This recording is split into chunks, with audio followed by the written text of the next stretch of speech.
வணக்கம், welcome to our channel. இந்த வருடம் 2025ஆம் ஆண்டு மகா கார்த்திகை தீபமானது டிசம்பர் மாதம் 3ஆம் தேதி வர உள்ளது.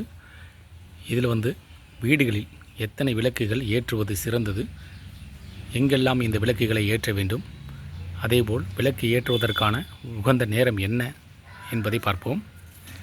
குறிப்பாக பார்த்திங்கன்னா வீடுகளில் எந்த ஒரு கார்த்திகை தீபமாக இருந்தாலும் வீடுகளில் குறைந்தது 27 விளக்குகள் ஏற்ற வேண்டும் அப்படின்னு கூறப்படுது.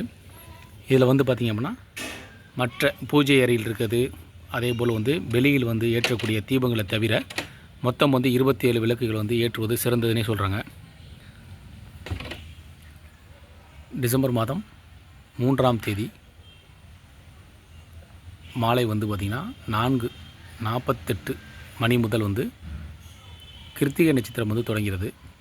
ஆனால் பௌர்ணமி பார்த்திங்க அப்படின்னா 4ஆம் தேதி காலை 7:55 மணிக்கு தொடங்குது.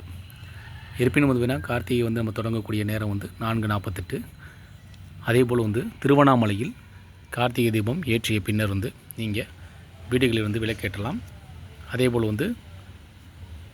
27 விளக்கு பார்த்திங்கன்னா அடுப்பங்கரை, கழிவறை, வீட்டின் பின்பக்கம், முற்றம் விளக்கு ஏற்ற பார்த்திங்கன்னா நீங்கள் விளக்குகளை ஏற்றலாம். அதே போல் நிலை வாசல் இருக்குது பார்த்திங்களா, வீடுகள் இருக்கக்கூடிய நிலை வாசலில் 2 விளக்குகள் ஏற்றலாம். மொத்தம் பார்த்திங்கன்னா 27 விளக்குகள். நம்ம பார்த்திங்கன்னா இதில் 27 விளக்குகள் எடுத்து வச்சுருக்கோம்.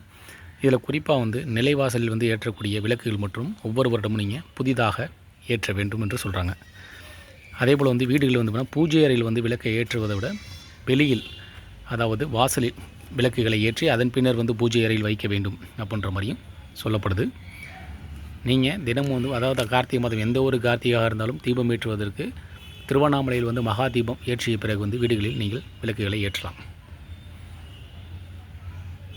நன்றி. மீண்டும் ஒரு பயனுள்ள வீடியோவில் சந்திப்போம்.